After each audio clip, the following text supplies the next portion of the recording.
Okay, ji, Assalamu alaikum. I am back again with another video with a very special guest today, Dr. Uwais Sheikh. मैं चाहूंगा कि अपना introduction ये खुद कराएं। मैं सिर्फ स्ट्रक्चर बता दूं स्टॉक का क्या होगा। तो सबसे पहले हम ये जानना चाहेंगे डॉक्टर उवैस से कि थ्योरेटिकल बैकग्राउंड थोड़ी सी, थ्योरेटिकल अंडरपिनिंग थोड़ी सी एक्सप्लेन कर दें। इंटेलेक्चुअल प्रॉपर्टी कितनी टाइप्स होती हैं, किसके अंदर क्या पेचीदगियां हैं, क्या कॉम्प्लेक्सिटीज हैं, एक आम एंटरप्रेन्योर को, स्टार्टअप को क्या जानना जरूरी है theoretically, stuff like that.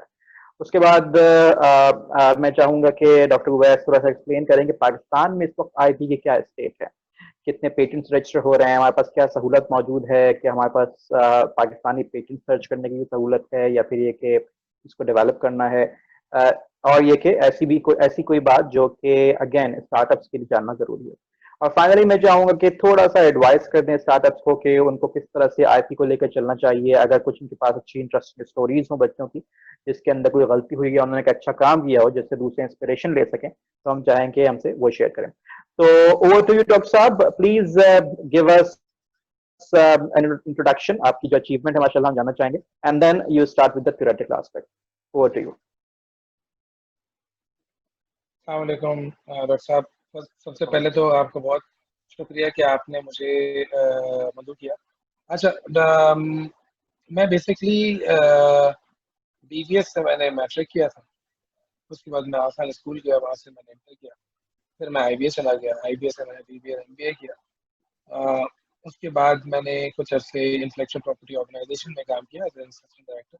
Trademark registry में मैं ऑलमोस्ट नंबर 2 था रजिस्ट्रार का, और वो अच्छी खासी हाई पोजीशन होती थी उस जमाने में, अभी भी है। और वहाँ से मुझे इंटरेस्ट पैदा हुआ आईपी का।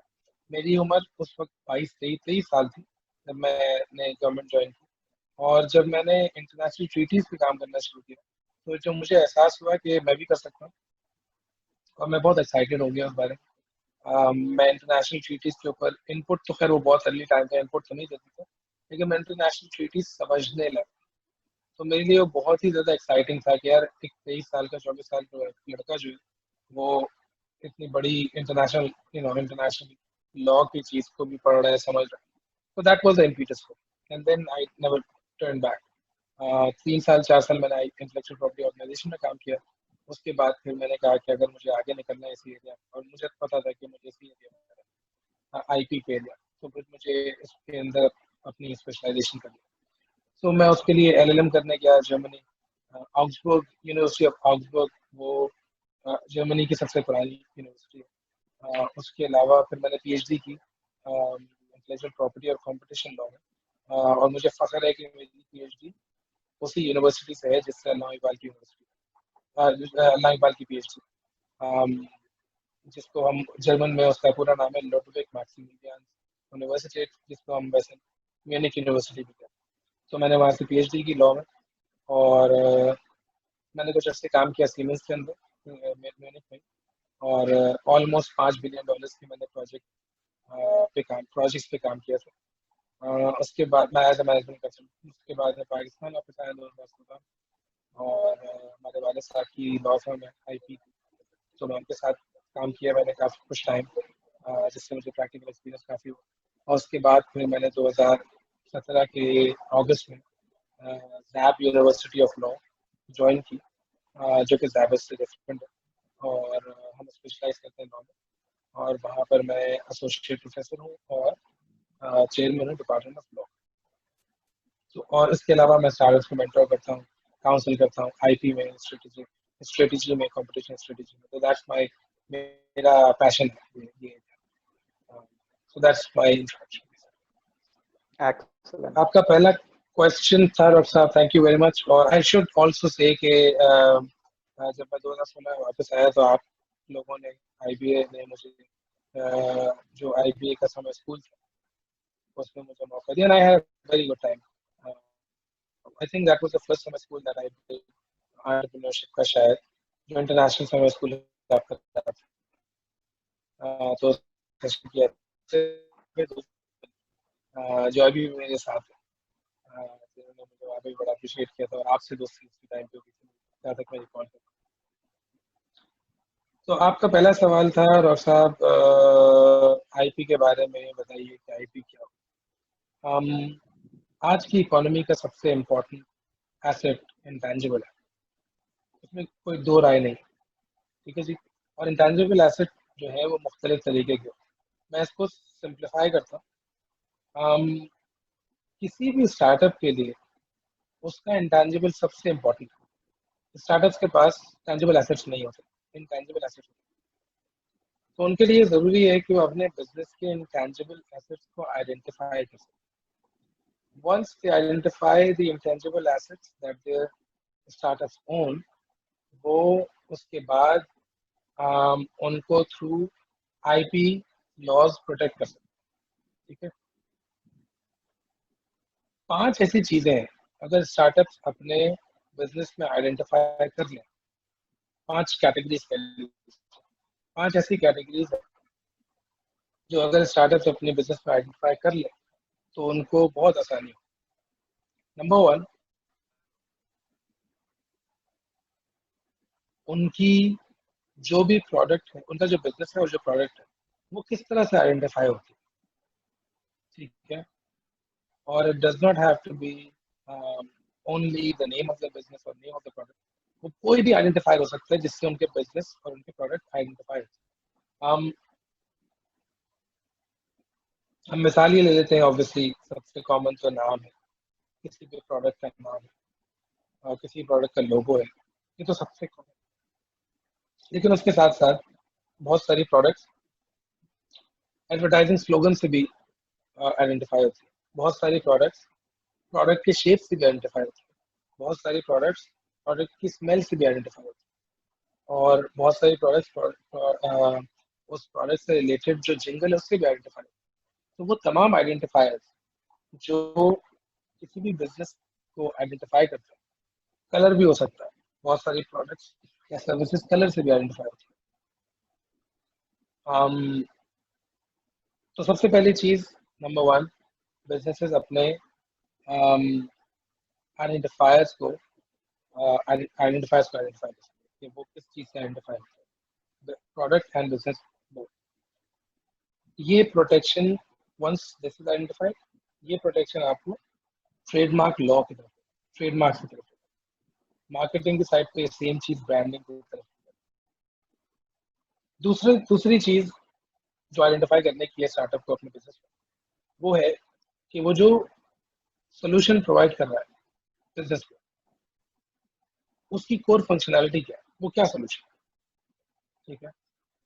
वो सोल्यूशन ही बिजनेस का कंपैरेटिव एडवांटेज होता है बहुत सारे cases, specially when you talk about technology. ठीक है। Technology businesses necessarily compete on mainly 2 to 3 levels, जिसमें टेक्नोलॉजी है, ब्रांड अपना खुद है और डेटा है। हम ब्रांड कवर कर चुके हैं, हम डेटा को बाद में कवर करेंगे, हम टेक्नोलॉजी की फंक्शनैलिटी का। आप जब अपनी टेक्नोलॉजी की फंक्शनैलिटी को देखते हैं तो आप ये देखना चाहेंगे कि मैं ऐसी चीज़ बनाऊं जो आसानी से कॉपी ना हो सके, जिसको आसानी से मुझसे लिया ना जा सके और दुनिया में यूनिक हो। ये 2-4 चीज़ें आप देखते हैं अपने फंक्शनैलिटी में। अच्छा बिजनेस, जो वो बिजनेस जो बहुत तेजी से ग्रो कर सके, स्टार्टअप, क्योंकि हम डिफरेंशिएट करेंगे एक normal entrepreneur business, entrepreneurial venture के अंदर और एक स्टार्टअप। स्टार्टअप तो ग्रो करने का को बहुत जल्दी ग्रो करना होता है। ये डिफरेंस में हम एक स्टार्टअप में और एक एंटरप्रेन्योरल वेंचर है, वो तेजी से ग्रो करने की कोशिश करते हैं। आप तेजी से ग्रो नहीं कर सकते अगर आपकी सर्विस या प्रोडक्ट मार्केट में बहुत सारे लोग बना सकते हैं, क्योंकि मार्केट आपको आपके पास नहीं आएगी, आप कॉर्नर नहीं कर सकते। तो दूसरी चीज आइडेंटिफाई करने की है कि आपका जो सोल्यूशन है, जो भी आपकी ऑफरिंग है, वो उसका कोर फंक्शनैलिटी क्या है। अगर उसकी कोर फंक्शनैलिटी नॉवल है दुनिया भर में और नॉन ऑब्वियस है, ये कुछ रिक्वायरमेंट्स है, तो आप उसका पेटेंट ले सकते हैं। ठीक है। और जब आप पेटेंट लेंगे और आप पाकिस्तान में पेटेंट ले आएंगे, आप अमेरिका में लें, आप यूरोप में लें, हर हर मार्केट के अंदर आप अपने प्रोडक्ट या सोल्यूशन की फंक्शनैलिटी को प्रोटेक्ट कर सकते हैं। अगेन, टेक्नोलॉजिकल बिजनेसेस में ये बहुत इंपॉर्टेंट है। जब आप बिजनेसेस एग्जिट करने जाते हैं, जब आप लाइसेंसिंग कर, बहुत सारे बिजनेस मैन्युफैक्चर नहीं कर सकते, लाइसेंसिंग का ही मॉडल इस्तेमाल करते हैं, चाहे वो प्रोडक्ट के बिजनेस में हो, हार्डवेयर के बिजनेस में हो, सोल्यूशन के बिजनेस। ठीक है जी। तो दो चीजें हो गई, आपका बिजनेस, आपका प्रोडक्ट किस तरह से आइडेंटिफाई होता है, और दूसरी चीज हो गई कि आपके प्रोडक्ट का, आपके बिजनेस का आप जो सोल्यूशन पेश कर रहे हैं उसकी फंक्शनैलिटी क्या है। आपको आवाज आ रही है डॉक्टर साहब? जी जी, मैं महसूस करता हूँ। मैंने वीडियो असल में इसलिए बंद कर दी थी ताकि बैंडविड्थ हम थोड़ी सी एफिशिएंटली यूटिलाइज कर बस सकें। ठीक, ठीक है। तो मेरी पूरे टाइम आपको आवाज आई, जबरदस्त। अच्छा, अम, हम आते हैं तीसरी चीज। तीसरी चीज आपकी, जनरली स्पीकिंग, आपका बिजनेस का एक्सप्रेशन है, वो किसी भी तरह से हो सकता है। आपके एडवर्टाइजिंग पिचेस है, आपके एडवर्टाइजिंग खुद है, आपकी वेबसाइट की जो लेआउट है, आपका यूआई है, आपके जो भी सोल्यूशन, आपने सॉफ्टवेयर, लेक्स से सॉफ्टवेयर का बिजनेस है तो आपने सॉफ्टवेयर बनाया, उसके पीछे का कोडिंग है, अम, ये तमाम चीज़ें, अम, आपकी स्टोरी है कोई, आप किस तरह से क्लाइंट्स को अट्रैक्ट करते हैं, अब वो एक्सप्रेशन है, ये तमाम एक्सप्रेशन आइडेंटिफाई करना है। ठीक है, ये तीसरी कैटेगरी है जिसका आप आइडेंटिफाई करते हैं, और ये तीसरी कैटेगरी बेसिकली कॉपीराइट होती है। चौथी कैटेगरी लेटली बहुत इंपॉर्टेंट होती है, और स्पेशली टेक्नोलॉजिकल बिजनेसेस के अंदर बहुत ज़्यादा important। वो इसलिए इम्पोर्टेंट है कि हर टेक्नोलॉजिकल बिजनेस डेटा कलेक्ट कर रहा होता है हर स्टेप पे। ठीक है, और खासतौर पे जैसे जैसे जैसे टेक्नोलॉजी आगे बढ़ती जा रही है, हमारे टूल्स जैसे आते जा रहे हैं, हमारी बैंडविड्थ बढ़ती जा रही है, हमारी स्टोरेज की कैपेसिटीज और स्टोरेज की कैपेसिटीज बढ़ती जा रही है, हमारी डिवाइसेस की बैटरी की पावर्स बढ़ती जा रही हैं, तो हम बेसिकली ज़्यादा से ज़्यादा डेटा इकट्ठा कर सकते हैं। उसके अलावा डेटा इकट्ठा इकट्ठा करने की पावर बढ़ती है। तो ये सब मिलजुल के एक ऐसा सिस्टम, एक ऐसा एनवायरनमेंट क्रिएट कर रहा है जहाँ पे हम ज़्यादा से ज़्यादा डेटा इकट्ठा कर सकते हैं। तो बिजनेसेस जो है वो ज़्यादा से ज़्यादा अपनी इंफॉर्मेशन को आइडेंटिफाई कर सकते हैं आज। ऐसी इंफॉर्मेशन जो पहले आइडेंटिफाई नहीं हो पाती थी, या आइडेंटिफाई हो रही थी तो कैप्चर नहीं हो पाती थी, आज बिजनेसेस उनको आइडेंटिफाई भी कर सकते हैं इजीली, और वो इंफॉर्मेशन कैप्चर भी कर सकते हैं। वो दोनों तरह की इंफॉर्मेशन हो सकती है, वो आपके बिजनेस की अपनी इंफॉर्मेशन हो सकती है, वो आपके कस्टमर्स की इंफॉर्मेशन, दोनों तरह की। उस इंफॉर्मेशन की जो खासियत है वो उसकी सीक्रेसी में है बहुत सारे केसेस, कि आपको अगर आपको इंडिविजुअल यूजर ने अलाउ भी किया हुआ तो आप उसको एक तो वैसे भी प्राइवेसी की रीजंस की वजह से आप उसको सेंड नहीं करेंगे, और दूसरी चीज ये है कि आपने खुद उसको बहुत खर्चा करके कलेक्ट किया है, तो आप नहीं चाहेंगे कि वो सीक्रेट रिवील हो। तो जो चौथा एरिया है बड़ा इंपॉर्टेंट आईपी का, वो ट्रेड सीक्रेट्स का है। ठीक है, जो इन्फॉर्मेशन को और सीक्रेट इन्फॉर्मेशन को प्रोटेक्ट करने के लिए इस्तेमाल।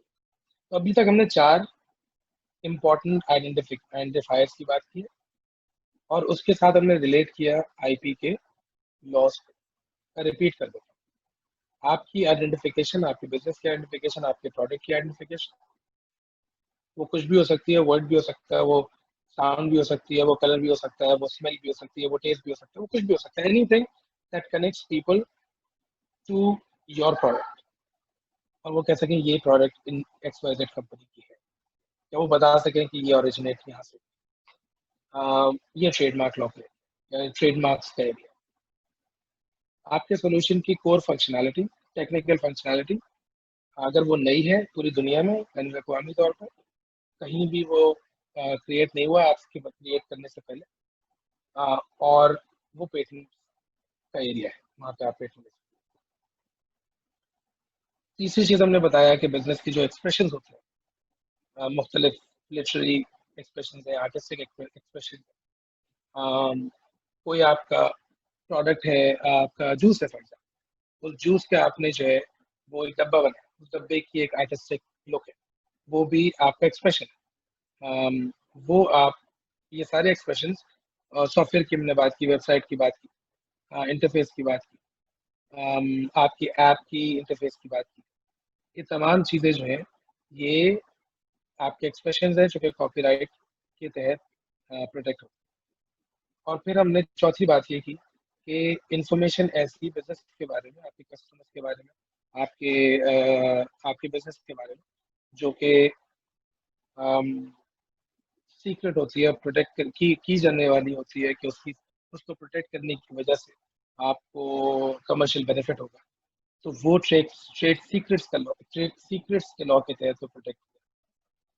एक पांचवी चीज है अगेन जो इम्पोर्टेंट है लेकिन सबके लिए नहीं होती, मोस्टली वो उन बिजनेसेस के लिए होती है जो कि प्रोडक्ट्स बनाते हैं, 3D प्रोडक्ट्स, कोई भी 3D product, pencil, pen, bat, ball, वट, मोबाइल फोन, कंप्यूटर, गाड़ियाँ, कुछ भी आप 3D कर सकते हैं। वो इंडस्ट्रियल डिज़ाइन कहलाता है।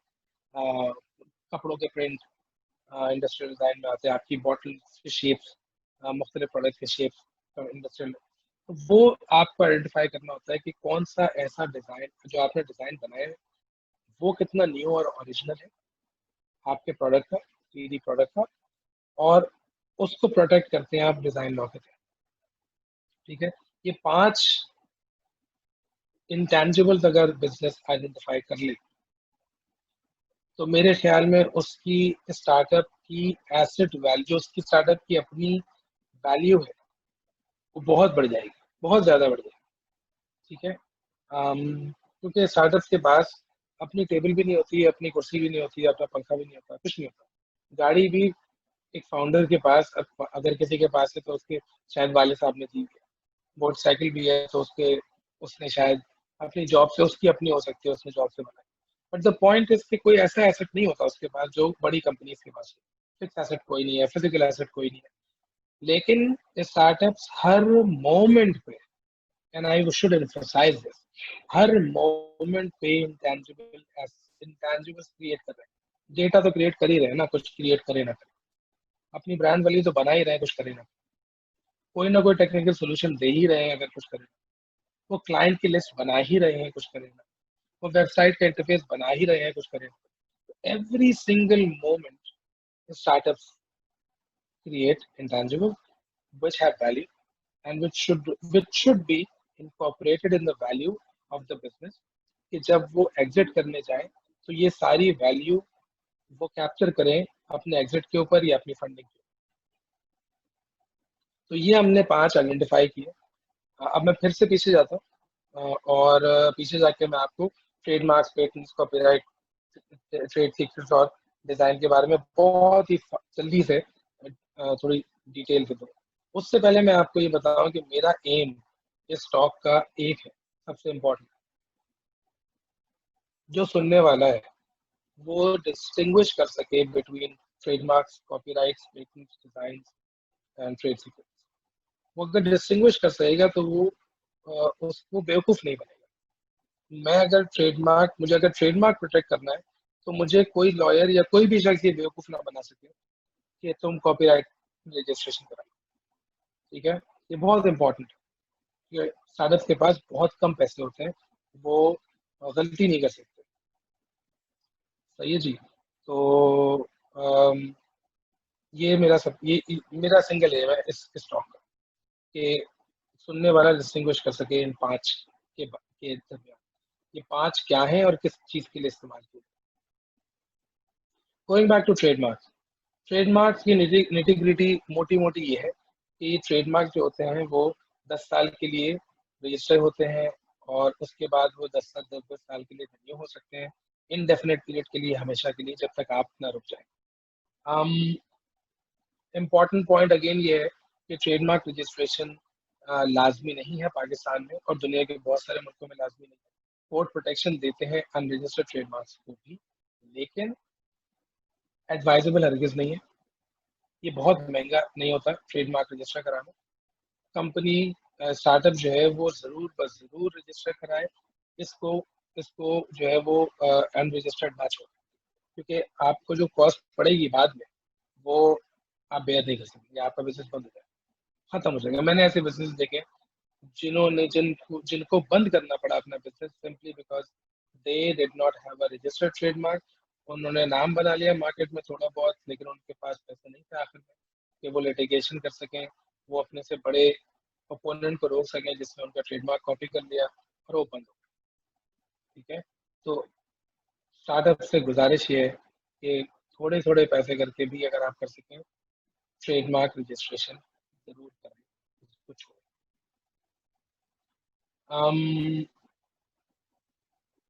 ट्रेडमार्क के बारे में कुछ और ऐड करना हो, चले मेरे ध्यान में आता है, मैं ऐड करूँ। पेटेंट्स पेटेंट्स की 3 रिक्वायरमेंट होती है बेसिकली। वो ग्लोबली नॉवल होना चाहिए, वो नॉन ऑब्वियस होना चाहिए कि आम आम तो नहीं, expert in the field of that science उसको बहुत ही कॉमनली और या ऑब्वियसली वो बात समझ वो चीज बना ना सके। सॉरी। और तीसरा होता है उसकी इंडस्ट्रियल यूजेज।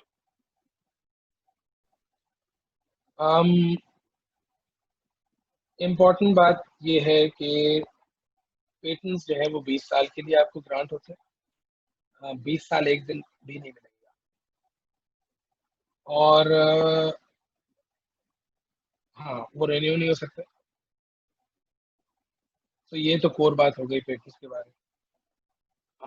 इम्पोर्टेंटली पाकिस्तान में सॉफ्टवेयर पे भी पेटेंट मिल सकता है, लेकिन आप उसको सॉफ्टवेयर नहीं कह सकते, आप उसको कोई मेथड कह सकते हैं, आप उसको कोई और नाम दे सकते हैं, but you can not call it software Pakistan में। और उसको आपको किसी ना किसी मशीन के साथ कनेक्ट करना होता है, at least in the draft of the. अच्छा, यहाँ पे मैं एक कॉपीराइट्स। क्वेश्चन करना चाहूंगा, इफ यू हाँ परमिट। सर। जी जी। आपने भी अच्छा, कहा मैं कि एक चीज कहूँ सॉफ्टवेयर आपको भी। कि चूंकि आपकी तस्वीर नजर नहीं आ रही, तो मुझे आप ना बीच में कुछ पॉइंटर दे दिया करें मुझे, तो मुझे ये कंफर्म रहेगा कि आप मौजूद इंटरनेट में कोई गड़बड़ नहीं की, लाइट जी नहीं जी गई। जी जी जी जी। तो मुझे कंफर्म रहेगा, अच्छा, कंफर्म मैं ये जानना चाह रहा था, मैं प्रॉम्प्ट कर दूं, क्या करूंगा आपको। मैं ये जानना चाह रहा था कि रहेगा। आप वीडियो अभी बंद आप। कर सकते हैं, नो इश्यूज। जी जी। अभी आपने कहा कि सॉफ्टवेयर को भी पेटेंट के तौर पे रजिस्टर किया जा सकता है पाकिस्तान में, इसका मतलब पाकिस्तान से बाहर नहीं किया जा सकता। नहीं, बाहर भी किया जा सकता है। पाकिस्तान में थोड़ा मसला है। पाकिस्तानी लॉ इसको जो है वो एज सच पर से रजिस्टर करने को अलाउ नहीं करता, लेकिन जो इस वक्त इम्पोर्टेंट बात है वो ये है कि पाकिस्तान में भी रजिस्टर किया जा सकता है, बाहर भी रजिस्टर किया जा सकता है, लेकिन आप उसको सॉफ्टवेयर नहीं कर सकते। आप उसको मेथड कह सकते हैं, आप उसको स्टेप्स कह सकते हैं, आप उसको कोई और नाम दे सकते हैं, लेकिन आप सॉफ्टवेयर नहीं कहेंगे उसको। और वो भी आपको किसी ना किसी मशीन के साथ कनेक्ट करना पड़ता है, which is not a big deal. जो अटॉर्नीज होते हैं उनका उनका काम ही यही होता है कि वो किस तरह से इनेबल करें प्रोटेक्शन को, तो वो बिग डील नहीं है। अगेन इसमें यहाँ पे अच्छा है कि आपने मुझे यहाँ पे रोका, जो मैं ध्यान से बात निकल गई थी। पेटेंट ड्राफ्टिंग एक आर्ट है, मजाक नहीं। अक्सर पाकिस्तानी ये समझते हैं कि हम पेटेंट को ड्राफ्ट कर लें। आप कर लीजिए और आप फाइल भी कर लें, आप फाइल भी कर लें, और शायद आपको पेटेंट ऑफिस पाकिस्तान का वो शायद ग्रांट भी कर दे, शायद। मैं नहीं कहता कि वो लाजमी तौर पर कर दे, शायद कर दे पाकिस्तानी होने के नाते। लेकिन जैसे ही आप वो पेटेंट लेकर कहीं और जाएंगे, एक तो मोस्ट प्रोबेबली आपको ग्रांट नहीं होगा, और अगर ग्रांट हो भी गया तो वो किसी काम का नहीं होगा, क्योंकि पेटेंट्स के जो क्लेम्स होते हैं ना, वो सबसे इम्पोर्टेंट है। पेटेंट अटॉर्नीज क्लेम्स लिखने के पैसे लेते हैं बहुत ज्यादा। मतलब जो कोर चीज है पेटेंट की वो क्लेम्स है, और क्लेम्स ये है कि मैं इस पेटेंट के अंदर ये चीज क्लेम कर रहा हूँ कि ये मेरी कोर टेक्नोलॉजी है, ये मेरा कोर सोल्यूशन है, ये मेरा कोर फंक्शन है, जो मैंने पहले बताया था आपको। अगर आपने वो सही से क्लेम नहीं किया तो आप पेटेंट बेच नहीं पाएंगे। और बहुत सारी technological companies are nothing but the technology, the patented technology. If you don't have a good patent, you will reveal knowledge to the world, and the world will be able to copy that knowledge without paying you, and the world will actually kick you out of business. तो एक बड़ा dilemma है, मैं ये admit करता हूँ, ये बड़ा डायलेमा है स्टार्टअप्स के लिए कि वो उनके पास पैसे भी नहीं होते और उनको पेटेंट भी फाइल करना होता है। इसमें बहुत सारे चीज़ें हो सकती हैं, बहुत सारे मॉडल्स यूज़ कर सकते हैं लोग। हम जो कभी कभी मॉडल यूज़ करते हैं, हम कहते हैं आप कम पैसे दे दें लेकिन हमें आप इक्विटी दे दें थोड़ी सी। आप हम ये कहते हैं कि हमें आपको डेफर्ड पेमेंट के मोड पे चली जाइए हमारे साथ, कुछ कॉन्ट्रैक्चुअल बात कर लेते हैं। जो पाकिस्तान में हम बाज़ दफ़ा पाकिस्तान में फाइलिंग, जो मैं वाले साहब के प्रॉब्लम की बात कर, वो पैसे भी कम रखते हैं क्योंकि उनको पता है कि स्टार्टअप्स हैं और इतने अफोर्ड नहीं कर सकते। जो पाकिस्तानी ऑफिशियल फीस है वो बहुत कम है, 4,000 के करीब मेरे ख्याल से मेन फीस है। 4,000, यस 4,000। और एक प्रोविजनल स्पेसिफिकेशन कहलाती है, वो फाइल करना उससे 16,000 रुपये फाइल। इतना इतना ज़्यादा अमाउंट नहीं है। यूएस में भी सस्ता है, महंगा नहीं है, लेकिन पेटेंट अटॉर्नी बहुत महंगा है। पेटेंट अटॉर्नी को आपको हायर करना पड़ता है अगर आप एक अच्छा पेटेंट चाहते हैं तो आपके सवाल का जवाब मैंने दे दिया कि सॉफ्टवेयर पाकिस्तान में भी पेटेंट हो सकता है, लेकिन वो सॉफ्टवेयर नहीं कहलाएगा, और बाहर तो हो ही सकता थोड़ा ये है। सब इस पे कॉपीराइट्स, रोशनी डालिएगा कि इस वक्त अच्छा आप कॉपीराइट से पहले बात करेंगे, सही है, प्लीज गो अहेड। हाँ मैं उसको कंप्लीट कर लूँ, ये वाला राउंड जी, पूरा कर लूँ। Sure sure. Copyrights basically Pakistan में आप जब कोई भी ऐसा लिटरेरी आर्टिस्टिक वर्क बनाते हैं, कुछ हैं, कोई गाना गाते हैं, कोई सॉफ्टवेयर बनाते हैं, कोई कोड लिखते हैं, कोई वेबसाइट बनाते हैं, कोई उसका यूआई होता है, ऐप होती है, ऐप का यूआई होता है, कोई भी क्रिएटिव वर्क करते हैं, एडवर्टीजमेंट बनता है,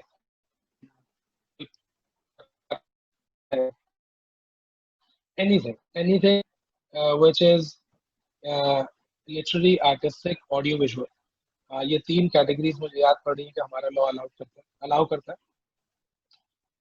तो वो आप करते हैं कॉपीराइट, आप कॉपीराइट प्रोटेक्शन है। अगेन कॉपीराइट में भी रजिस्ट्रेशन नहीं होती दुनिया में, लाजमी नहीं है दुनिया में कहीं भी। लेकिन अगेन ट्रेडमार्क की तरह उसकी उसकी रजिस्ट्रेशन जो है वो प्रेफरेबल है, ताकि कल को अगर खुदा ना खास्ता को लिटिगेशन में जाना पड़े तो आप रजिस्ट्रेशन सर्टिफिकेट दिखा सके कि भाई देखो मैंने इसको लिखा था, मैंने इसको गाया था, मैंने इसको कंपोज किया था, ये मेरा एडवर्टीजमेंट है, ये मेरा सॉफ्टवेयर है, ये मेरी कोडिंग है, ये मेरी वट एवर वेबसाइट है।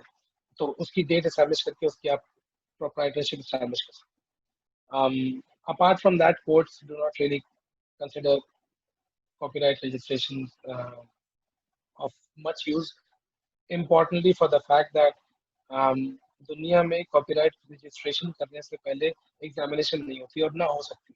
मतलब दुनिया में बहुत लोग बहुत कुछ लिख रहे हैं, छोटी छोटी चीजें भी लिख रहे हैं, बड़ी बड़ी चीजें भी लिख रहे हैं, तो और बहुत सारे के सामने भी नहीं आ, तो पॉसिबल नहीं है कि आप उसकी एग्जामिनेशन कर सकें। पाकिस्तान में स्ट्रेंजली कोशिश की जाती है, लेकिन वैसे पॉसिबल नहीं है कॉपीराइट्स में एग्जामिनेशन करना। कॉपीराइट की लाइफ जो है वो ऑथर की लाइफ प्लस 50 ईयर्स है पाकिस्तान। ऑथर की लाइफ से मुराद ये है कि मैंने आज सॉफ्टवेयर बनाया, वेबसाइट बनाई, और मैं मेरी मेरी डेथ के बाद 50 ईयर्स तक उसकी जो उसका जो कॉपीराइट है, उसकी लुक और फील का, वो मेरे एयर्स के पास होगा। उसकी रॉयल्टी होगी तो उनको मिलेगी। कोई किताब लिखी है, आप जैसे किताबें हैं, किताब जब तक बिकती रहेगी, मेरी लाइफ प्लस 50 ईयर्स, तो वो मेरे एयर्स को उसकी रॉयल्टी मिलती है। 50 साल के बाद, 50 साल के बाद वो कॉपीराइटेड जो भी चीज़ है वो पब्लिक डोमेन में चली जाएगी, उसको कोई भी कॉपी कर सकता है।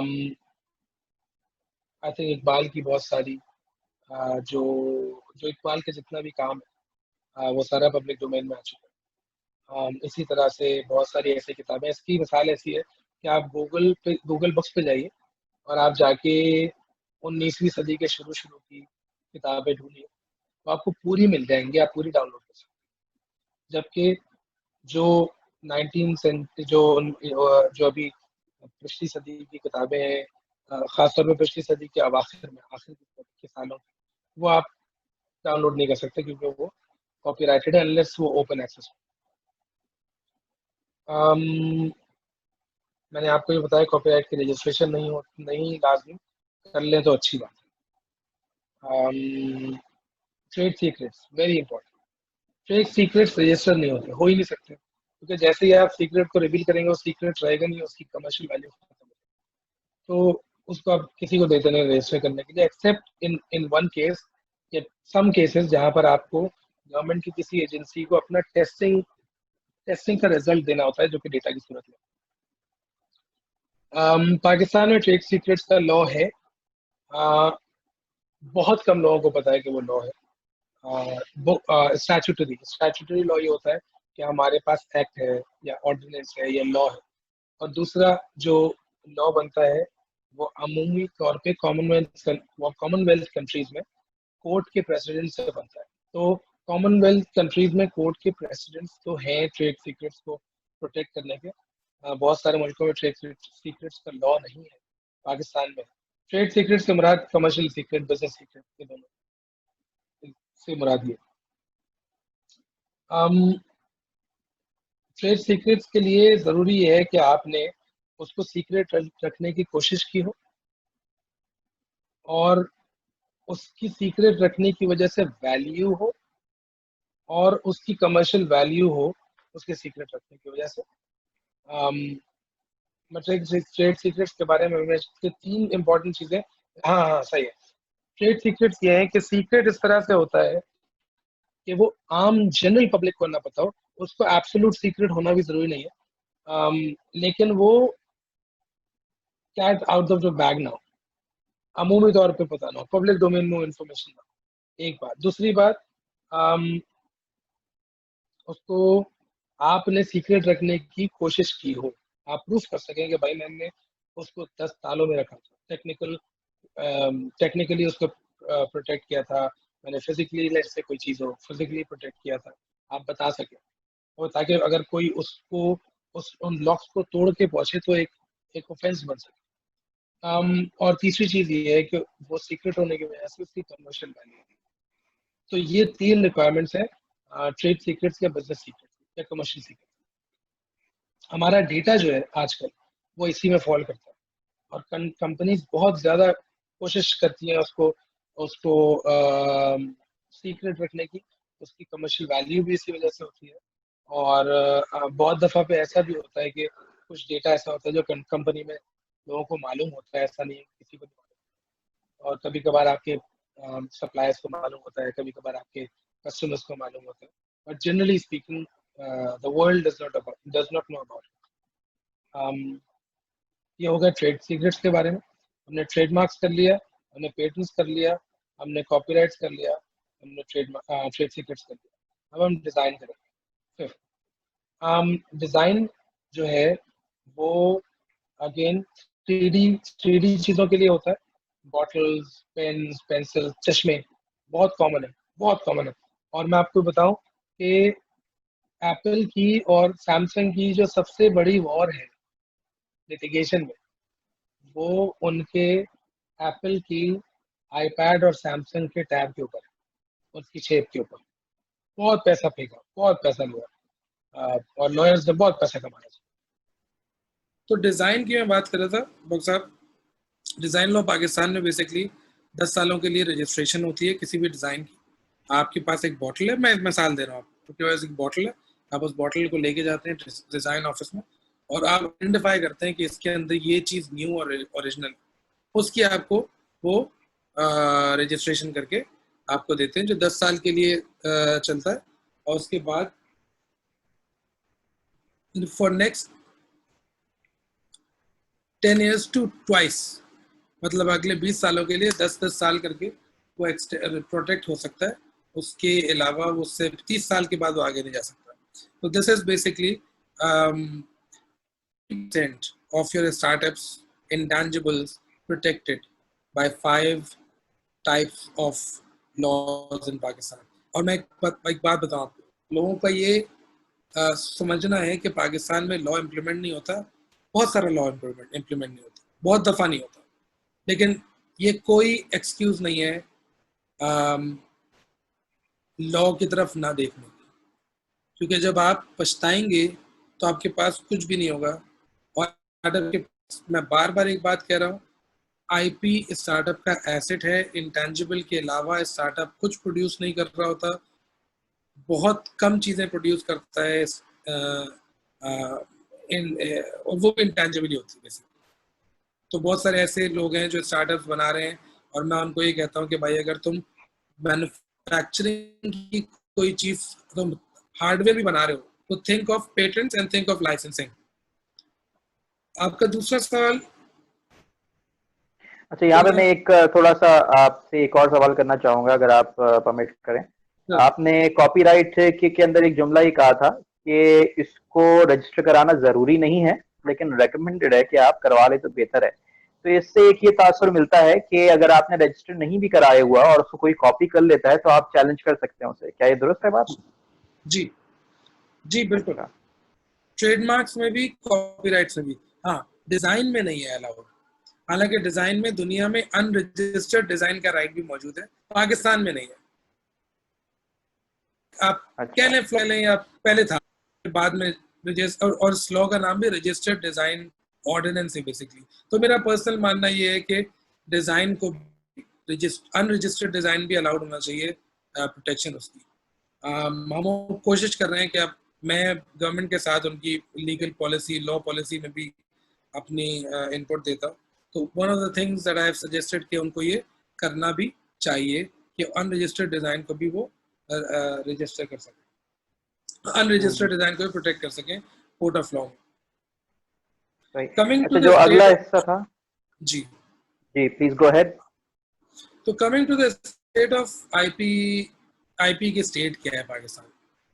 देखिए, आईपी, पाकिस्तान का जो रिजीम है आईपी फ्रेंडली है स्टार्टअप्स के लिए, खासतौर पर in terms of money. First of all, अगर आप सारा का सारा काम,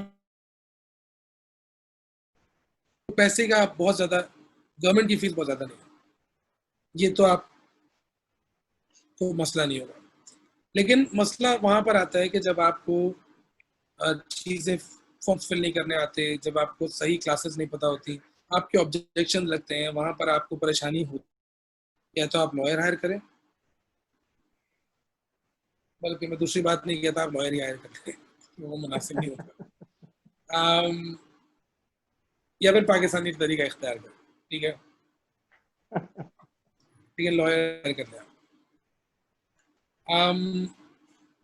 Coming to the number of applications that are filed in Pakistan in a year, with regard to trademarks, एक मैं आपको मजे की बात बताऊं कि पाकिस्तान में जितनी उतनी ही ट्रेडमार्क एप्लीकेशन फाइल होती हैं जितनी लेट्स से साउथ अफ्रीका में होती है। साउथ अफ्रीका एक कंपैरेटिवली एडवांस कंट्री है पाकिस्तान से। तो पाकिस्तान में अराउंड 40,000 से ज़्यादा एप्लीकेशन फाइल होती हैं ट्रेडमार्क्स की, which is not a bad number. It should be more given कि पाकिस्तान की पॉपुलेशन कितनी है, but generally annually. Speaking, annually तो 40,000 एप्लीकेशन या उससे ज़्यादा फाइल होती है। और मैं अगेन फिर मैं मेरा एम्फेसिस होगा इस पर कि बुरा नंबर नहीं है, इसको ज़्यादा होना चाहिए पॉपुलेशन के एतबार से। लेकिन ऑब्वियसली बहुत सारे लोग ब्रांडेड काम नहीं कर रहे होते, वो जेनेरिक काम करते हैं, हक हलाल कर रहे हैं, लेकिन वो ब्रांड की तरफ नहीं जाते, वो अपनी पूरी एक आइडेंटिटी नहीं डेवलप करते, वो रजिस्ट्रेशन नहीं करते। दूसरी बात ये है कि गाँव देहातों में और बहुत सारे इलाकों में बहुत अच्छे अच्छे लोग अपना बिजनेस कर रहे होते हैं, तो वो रजिस्टर कराते ही नहीं है। तो बहुत सारी वजूहत है उसकी, कम रजिस्ट्रेशन की, कि क्यों रजिस्ट्रेशन कम होती है ट्रेडमार्क से।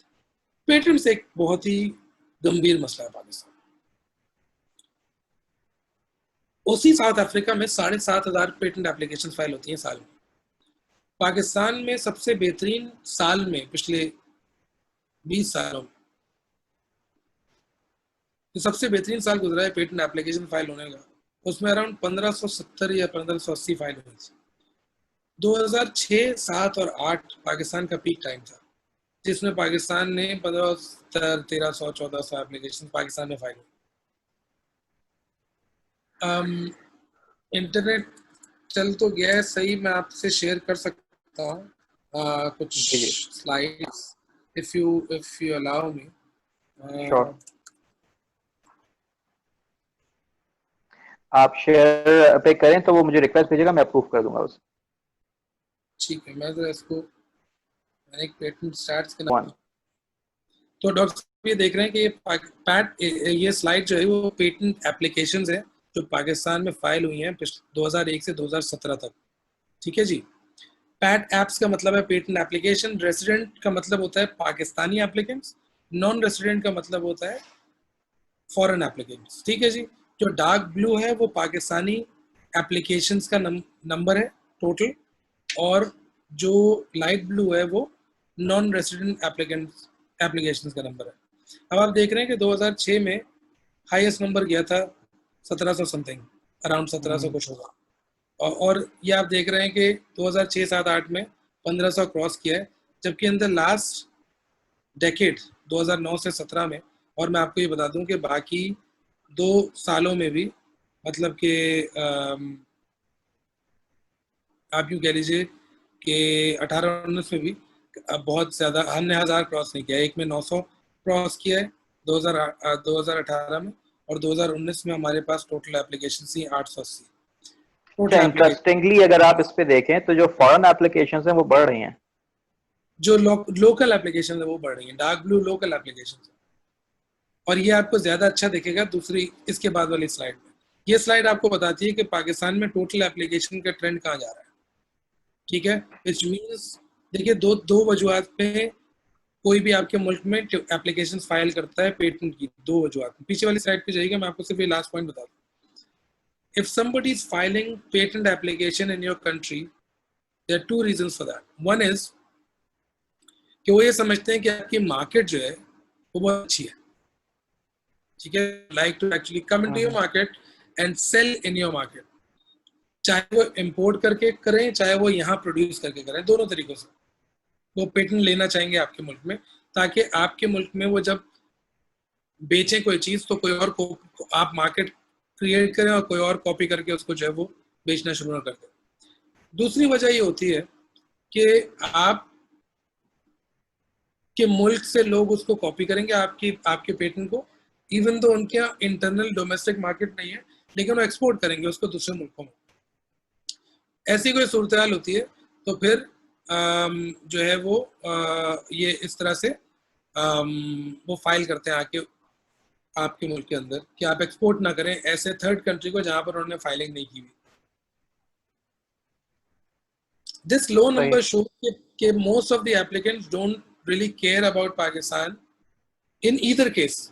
वो ये भी नहीं समझते पाकिस्तान में मार्केट इतनी बड़ी है कि हम जाएं, और वो ये भी नहीं समझते कि पाकिस्तानी टेक्नोलॉजी में इतने अच्छे हैं कि वो कॉपी करके एक्सपोर्ट करना शुरू कर देंगे। दोनों चीज़ें बहुत कंसर्न वाली बात है पब्लिक पॉलिसी के लिए, गवर्नमेंट पॉलिसी के लिए, दोनों चीज़ें बड़ी कंसर्न वाली बात है कि ऐसा क्यों है, ऐसा नहीं होना चाहिए।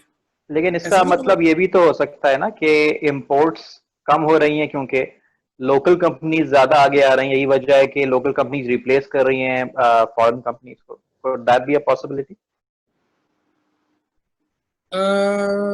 आई डोंट थिंक सो, क्योंकि देखिए बात कोई है कि हम बात करें स्पेसिफिक पेटेंटेड प्रोडक्ट्स की जो कि नई होती है, तो मैं ये एक्सपेक्ट नहीं कर रहा हूँ कि हमारे मुल्क में ऑल ऑफ अ सडन कोई लोकल कंपनी कोई नई चीज़ें प्रोड्यूस करना शुरू कर रही है, एकदम से इनोवेटिव चीज़ें प्रोड्यूस कर रही है।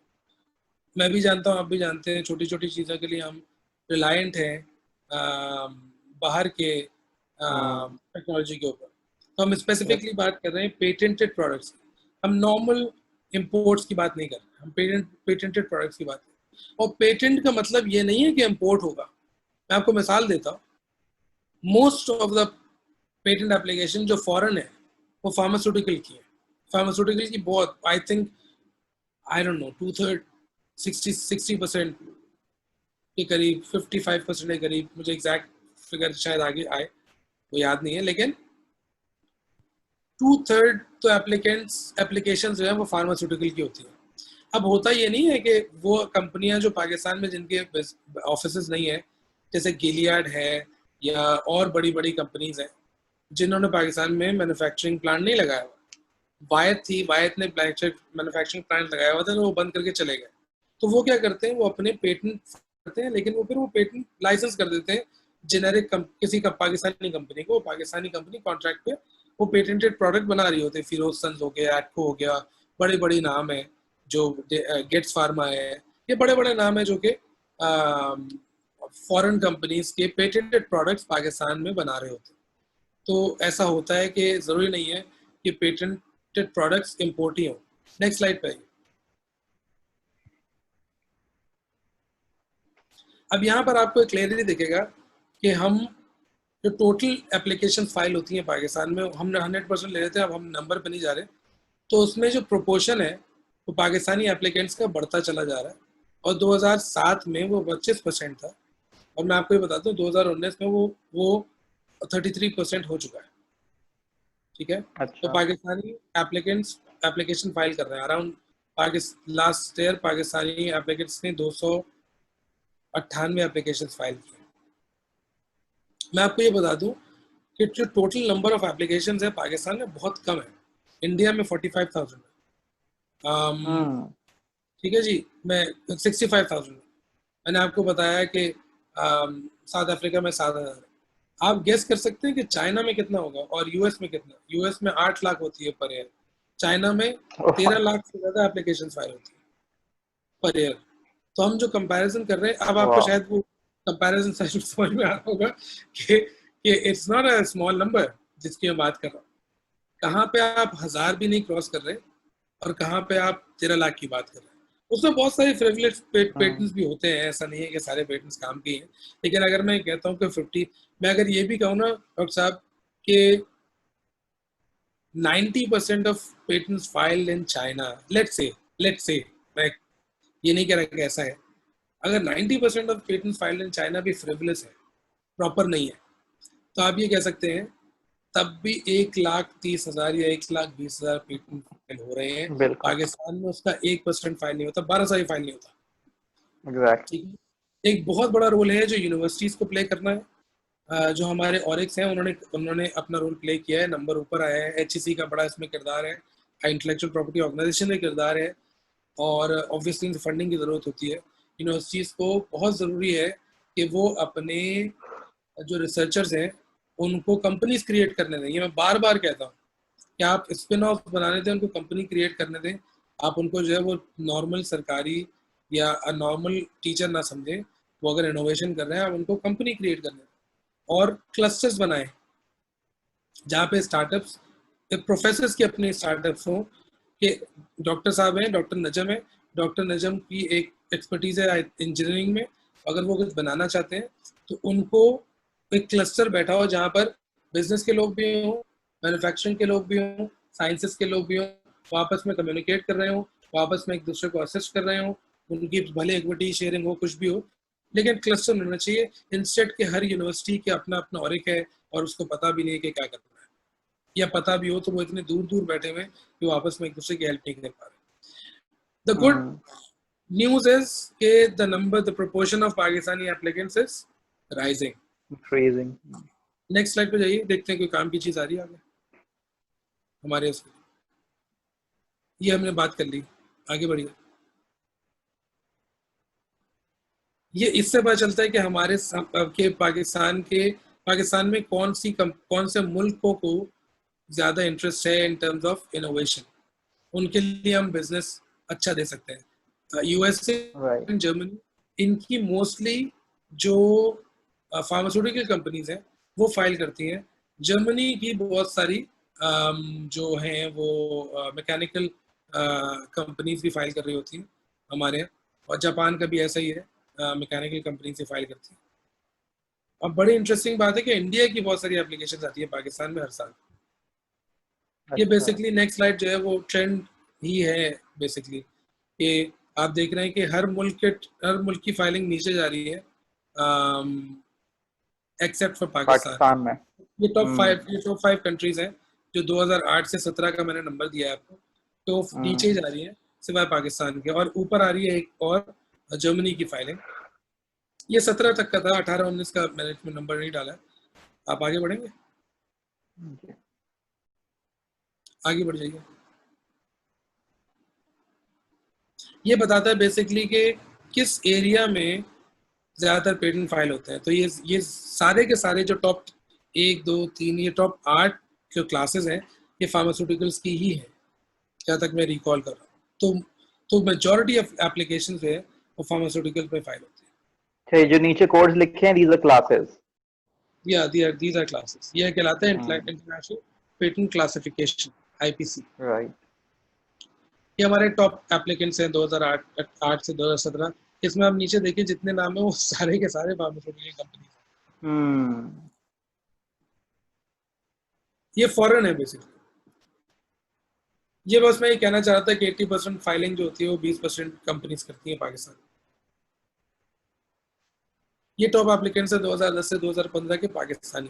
पीसीएसआईआर बहुत फाइल करता है। आईबीए ने कुछ फाइल्स की हैं, और नस्ट है, इंस्टीट्यूट ऑफ स्पेस टेक्नोलॉजी है, कायद आजम यूनिवर्सिटी है, कराची यूनिवर्सिटी है, पेशावर यूनिवर्सिटी है। ये कुछ शहर हैं जहाँ से ज़्यादा फाइलिंग होती है, Karachi, Islamabad, Lahore, no surprises there. लेकिन ये बाकी हम्म। शहरों से ये है, पेशावर, सियालकोट। तो हमें बहुत ज़रूरी है कि हम डिसेंट्रलाइज करें अपनी इनोवेशन को, इनोवेशन एक्टिविटी को, पेटेंट की एक्टिविटी को डिसेंट्रलाइज करना बहुत ज़रूरी है। एक्सलेंट प्रेजेंटेशन डॉक्टर साहब। कंक्लूड कीजिए इस एडवाइस के साथ कि जो स्टार्टअप्स हैं उनको क्या करना चाहिए, खास तौर से इस हवाले से बताइएगा कि क्योंकि स्टार्टअप्स के पास पैसे तो होते नहीं है, वो बेचारे बहुत ही थिन बजट पे काम कर रहे होते हैं, तो वो क्या ऐसा करें कि रंग लगे ना फिटकिरी और रंग भी चौखा है, वो वाली बात। तो अपने तजुर्बे की रोशनी में उन्हें थोड़ी सी एडवाइस कीजिए प्लीज। देखिए बात यह है कि हम, जैसे मैं मेंटोर हूँ, मैं अवेलेबल हूँ, ठीक है, मेरे पास कोई आता है। बल्कि मजे की बात यह, सुबह आपकी जो फेसबुक लाइव वाला सेशन था, उसके बाद एक लड़का आईबीए का, उसने मुझे कनेक्ट किया, उसने लिंक्डइन पे मेरे साथ, और उसने मुझे कहा कि I would like some advice. मैंने कहा बिल्कुल श्योर, तुम एडवाइस जो चाहते हो मैं तुम्हें दूंगा। तो मैं मौजूद हूँ, मैं एक्सेसिबल हूँ लिंक्डइन के ऊपर, और लिंक्डइन सबसे ईजी है मुझे पे मुझे ढूंढ लेना। तो तो मुझे उवैस हसन शेख के नाम से आपको ढूंढा जा सकता डॉक्टर उवैस एच शेख, है। एक Sheikh, doctor alright. Uwais H Sheikh है। उस पर आप सर्च कीजिए। मैं आई एम वेरी हैप्पी कि मुझसे किसी की भी हेल्प हो। और हम एक इनिशिएटिव ये अपना शुरू कर रहे हैं अंडर द लॉ फर्म, जो मेरे अब वाले साहब और भाई देखते हैं उसको, कि हम अब ऑनलाइन जा रहे हैं, एक लीगल टेक टाइप की चीज़ कर रहे हैं। We are trying, what we are going to do is will give the startups a form fill करने के लिए ऑनलाइन, और बहुत ही मिनिमल चार्ज करके हम उनको कहेंगे आप ये फॉर्म फिल कर लो, and you will get the filled form for filing, जो आप जाइए और जाके ट्रेडमार्क रजिस्ट्री में फाइल करते हैं खुद से। हमें कोई एतराज़ नहीं है। अगर आप ये चाहेंगे कि लॉ फर्म आपको वो फाइल करके दे, तो उसकी एक और छोटी सी एक कॉस्ट होगी। हम बेसिकली जो अपना क्लरिकल काम है वो हम स्टार्टअप को खुद दे रहे हैं कि आप कर दो, एंड जो हम नेटिग्रिटीज़ हैं जो लॉ की, वो हम संभाल लेंगे ट्रेडमार्क रजिस्ट्री। दूसरी चीज़ जो मैं करने जा रहा हूँ इंशाल्लाह, जो कि स्टार्टअप को हेल्प करेगी, वो हमने मैंने पिछले 30 साल में सेल्फ फंड करके पाकिस्तान में पेटेंट का डेटाबेस बनाया, पिछले 20 सालों की एप्लीकेशंस का, जो कि अराउंड 20-25 हज़ार के करीब पेटेंट्स की एप्लीकेशन का डेटाबेस है। और वो भी हम लाइव करने जाएंगे इंशाल्लाह इसी साल के, या तो सितंबर अक्टूबर तक, या मैक्स दिसंबर तक हम उसको लाइव कर देंगे। तो वो भी हम यूनिवर्सिटीज़ के साथ शेयर करेंगे। उसकी भी एक छोटी सी कमर्शियल प्राइस होगी, ताकि हम सस्टेन तो कर सकें उसको, और हम ऐड करते रहें उसके साथ। मेरा मशवरा प्रैक्टिकली ये है, don't procrastinate when it comes to protecting your intangibles, because that is the only asset you have. आप कॉन्शियसली सोचें कि कौन सी चीज़ को प्रायोरिटाइज करना है। पहले मुझे ट्रेडमार्क फाइल करना चाहिए, पहले मुझे पेटेंट फाइल करना चाहिए, पहले मुझे क्या फाइल करना चाहिए, ठीक है। और आप ये फाइल करें, आप रुके नहीं। कम पैसे हैं, कम पैसों में फाइल कर लीजिए। आप एक लॉयर के पास जाते हैं, आप चीज़ों को पहले समझें, थोड़ा सा ऑनलाइन पढ़ लीजिए। ये वीडियो है, ऑनलाइन देख सकते हैं, बहुत सारी लिंक्स मौजूद हैं, उनको देख लीजिए। एक क्रैश कोर्स ले लें, यूट्यूब पे चले जाएं, यूट्यूब पे 10 सारी चीज़ें जो मैंने बताया वो कोई नई चीज़ नहीं बताई। हाँ, पाकिस्तानी पार्ट मेरा शायद थोड़ा सा पाकिस्तानी स्पेसिफिक पार्ट है, अदरवाइज वो भी मैंने इतनी डिटेल में नहीं बताई। ये जो आपने एक एफर्ट किया है, it's more of a primer, it's more of a to push startup to understand कि अगर आप अपने इंटेंजिबल को प्रोटेक्ट नहीं करेंगे, आपके पास कुछ और नहीं बचता। You will fall to the ground very fast. तो मेरी गुजारिश है, इन 5 चीज़ों को जहन में रखिए। कौन सी चीज़ आपको आइडेंटिफाई करती है, आपकी बिजनेस को, आपके प्रोडक्ट को, वो ट्रेडमार्क से प्रोटेक्ट होगी। आपकी सोल्यूशन की कोर फंक्शनैलिटी, टेक्निकल फंक्शनैलिटी अगर वो नई है, जो भी है, वो पेटेंट से प्रोटेक्ट होगा। आपकी बिजनेस का, आपके प्रोडक्ट का कोई भी एक्सप्रेशन है, वो कॉपीराइट से प्रोटेक्ट होगा। आपकी इंफॉर्मेशन, आपके बिजनेस की, आपके क्लाइंट्स की, आपके कस्टमर्स की, अब जो आप कलेक्ट करते हैं और हर मोमेंट कलेक्ट करते रहते हैं, वैसे ट्रेड सीक्रेट प्रोटेक्ट हो सकता है। और डेटा प्रोटेक्शन के लॉज भी आने वाले हैं तफसीली तौर पर, पाकिस्तान में आ भी चुके हैं वैसे, और पीका है, और उसके अलावा इलेक्ट्रॉनिक ट्रांजैक्शन ऑर्डिनेंस है, और उसके अलावा एक बिल चल रहा है अभी पास होने के लिए, इसको हम, उसका नाम है personal data protection bill at this point, तो वो भी आ जाएगा। तो ये 4 हो गए। उसके अलावा हमने बात की थी डिज़ाइन लॉ की। जो भी आपके प्रोडक्ट का जो आपके प्रोडक्ट का शेप है, स्पेशली एस्थेटिक नेचर का, वो प्रोटेक्ट हो सकता है। तो ये 5 चीज़ें हैं, अपने जहन में ये रखिए। मैं लिंक्डइन पे मौजूद हूँ, डॉक्टर उवैस एच शेख। मुझे आप कनेक्ट कर सकते हैं, आप मुझसे सवाल पूछ सकते हैं, और I will try my best to connect with you. At least हम कॉल पे बात कर सकते हैं, एटलीस्ट हम जूम पे बात कर सकते हैं, हम स्काइप पे बात कर सकते हैं। आई डोंट माइंड, व्हाट्सएप कर सकते हैं। I am always available. Thank you doctor साहब, आपने मुझे मौका बहुत दिया। शुक्रिया, thank you very much doctor साहब, it was a wonderful talk and I think a talk that gave us a lot of challenges as well. So during the day we tried to have a live chat on Facebook and there were these issues, and again there was this load shedding issue now, but eventually we did it. So alhamdulillah, hopefully Allah Taala इसमें बरकत देंगे। कोशिश मेरी हुई कि आपके message को ज्यादा से ज्यादा डिसमिनेट किया जाए, ज्यादा से ज्यादा फैलाया जाए उन बच्चों तक जिनको इसकी जरूरत है, जिनको बाद में जाके बजाय इसका एहसास हो कि हमें कर लेना चाहिए था, उनको अभी से हम बता देंगे भाई ऐसा कर लेना चाहिए आपको, ताकि बाद में आपको दुश्वारी ना हो। बहुत शुक्रिया, thank you very much, I hope we meet and talk again, thank you, Allah thank you, बहुत शुक्रिया, अस्सलाम वालेकुम। हाफिज।